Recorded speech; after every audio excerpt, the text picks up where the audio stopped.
रूस की अमेरिका को कड़ी चेतावनी। ईरान पर हमला करने की गलती न करे अमेरिका। अमेरिका जंग में उतरा तो होंगे गंभीर परिणाम। ईरान इजराइल युद्ध में गरजते हथियारों और बेतरतीब मारकाट के बीच रूस ने अमेरिका को चेतावनी दी है कि वो भूलकर भी ईरान पर हमला करने की न सोचे। रूस का मानना है कि अगर अमेरिका ने ऐसा किया तो इससे मध्य पूर्व में अस्थिरता तो बढ़ेगी ही, साथ ही साथ ये दुनिया को परमाणु संकट के और करीब ले आएगी।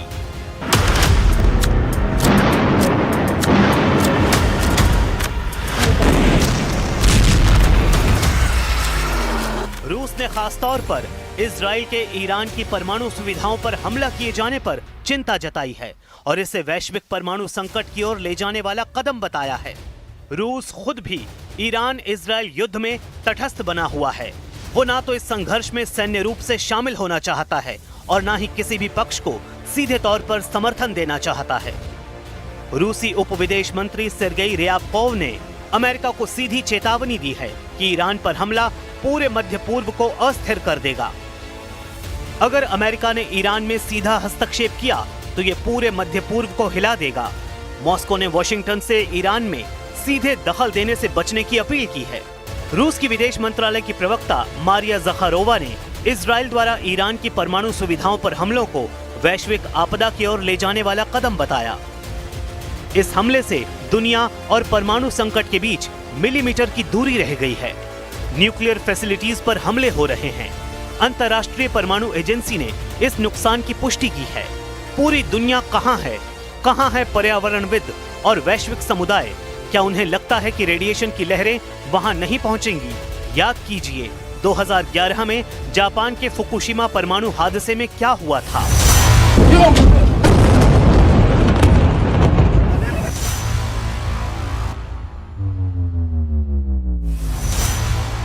ईरान को अकेला नहीं छोड़ेगा रूस। रूस ईरान का पुराना सहयोगी है। ऐसे में इजराइल और अमेरिका के हाथों ईरान की बर्बादी रूस को कबूल नहीं है। रूस के राष्ट्रपति व्लादिमीर पुतिन ने साफ कर दिया है कि किसी भी हालत में ईरान को अकेला नहीं छोड़ेगा। У нас очень добрые отношения с Ираном. Мы могли бы продолжить эту работу и обеспечить их интересы в этой сфере. Я сейчас не буду вдаваться в детали, их много.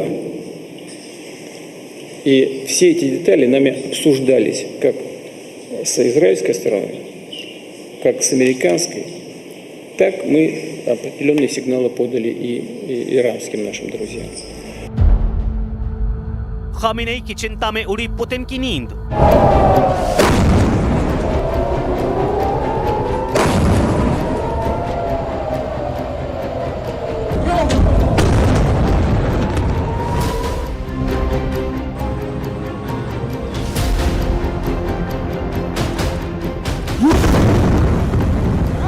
सुप्रीम लीडर अयातुल्लाह खामेनेई से भी पुतिन के गहरे रिश्ते रहे हैं। ऐसे में पुतिन खामेनेई की सुरक्षा को लेकर भी परेशान हैं।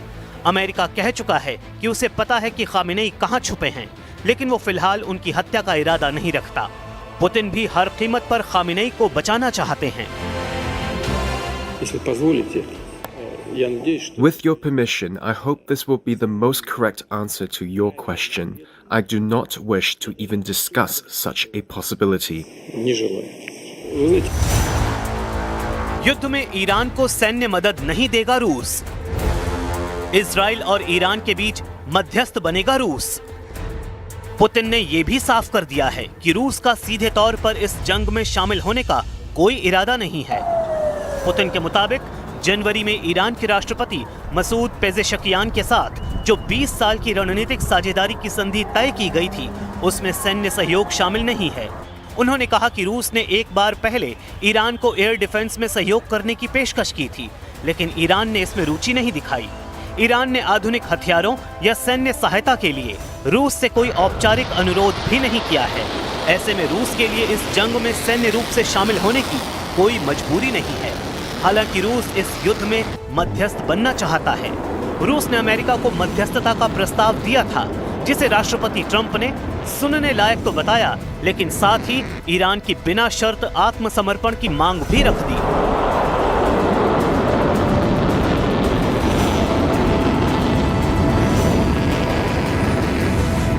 В этой связи, мне кажется, было бы правильным всем вместе поискать пути прекращения боевых действий и найти способы договориться всем участникам этого конфликта друг с другом с тем, чтобы обеспечить как интересы Ирана, с одной стороны, на его атомную деятельность, в том числе мирную атомную деятельность, разумеется. युद्ध से रूस को फायदा या नुकसान?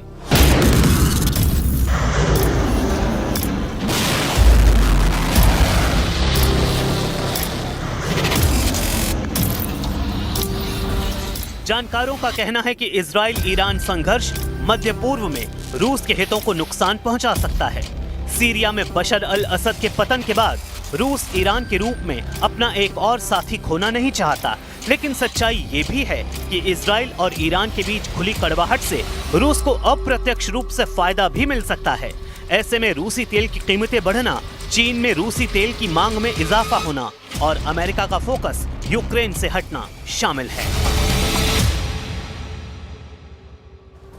ईरान इजराइल जंग से जुड़ी बड़ी खबर आ रही है। अमेरिका हमले की तैयारी कर रहा है ईरान पर। जल्दी ईरान पर अमेरिका कोई बड़ा एक्शन कर सकता है। सूत्रों के हवाले से खबर आ रही है, कई अहम फेडरल एजेंसीज अलर्ट पर है। अमेरिका में तमाम जो जरूरी तैयारियां हैं वो तैयार हो चुकी हैं, शुरू हो चुकी हैं। ये सूत्रों के हवाले से खबर आ रही है, यानी जल्दी ईरान पर अमेरिका बड़ा एक्शन ले सकता है और इसकी पूरी तैयारियां की जा चुकी हैं और जो तमाम अहम फेडरल एजेंसीज हैं वो सब अलर्ट पर रख दी गई हैं। अमेरिका में जरूरी तैयारियां शुरू हो चुकी हैं, यानी बड़ा हमला अमेरिका कर सकता है ईरान के ऊपर। हालांकि दूसरी तरफ ईरान की तरफ से चेता दिया गया कि अगर अमेरिका दखल देता है तो जवाब मिलेगा अमेरिका को, ये ईरान भी कह चुका है। और जंग तो इजराइल और ईरान के बीच चल रही है, लेकिन अब से इस जंग में अमेरिका ने सीधे तौर से दखल देना शुरू कर दिया है और जब से शुरू किया तब से यह जंग अमेरिका और ईरान के बीच शिफ्ट होता जा रहा है। दोनों ही देश एक दूसरे को सीधी चेतावनी भी दे रहे हैं। अमेरिका ने ईरान को बिना शर्त सरेंडर करने की चेतावनी दी है और कह दिया है, कहा यह भी जा रहा है कि अमेरिका ईरान पर सीधा हमला कर सकता है। तो वहीं ईरान के जो सुप्रीम लीडर हैं खामनेई, उनकी तरफ से भी कह दिया गया है कि ईरान ना तो सरेंडर करेगा और ना ही किसी की धमकी को सुनेगा। उधर डोनाल्ड ट्रंप ने कहा कि अगला हफ्ता बहुत बड़ा होने वाला है और ईरान की बातचीत के लिए अब बहुत देर कर दी गई है। ईरान ने यह अमेरिका की तरफ से कहा जा रहा है। ट्रंप की इस धमकी का जवाब भी खामनेई ने दिया है और कह दिया है कि अगर जंग में अमेरिका किसी भी तरह का दखल देता है तो इसका अंजाम बहुत बुरा होगा, यानी ईरान भी पीछे हटने को तैयार नहीं है। उधर अमेरिकी प्रेसिडेंट डोनाल्ड ट्रंप ने कहा कि कोई नहीं जानता मैं क्या करने जा रहा हूं, हम ईरान पर हमला कर भी सकते हैं और नहीं भी, लेकिन ईरान ने भी अपने इरादे जाहिर कर दिए हैं। खामनेई ने यहां तक कह दिया है कि हम थोपी गई शांति और युद्ध को स्वीकार नहीं करेंगे और एक एक शहीद का बदला लिया जाएगा। यानी दोनों ही तरफ से दुनिया का सबसे ताकतवर देश अमेरिका, तैयारियां पूरी हो चुकी हैं, दखल दे रहा है पूरी तरह से अब अमेरिका, और दूसरी तरफ से ईरान ने भी धमकी दे दी है।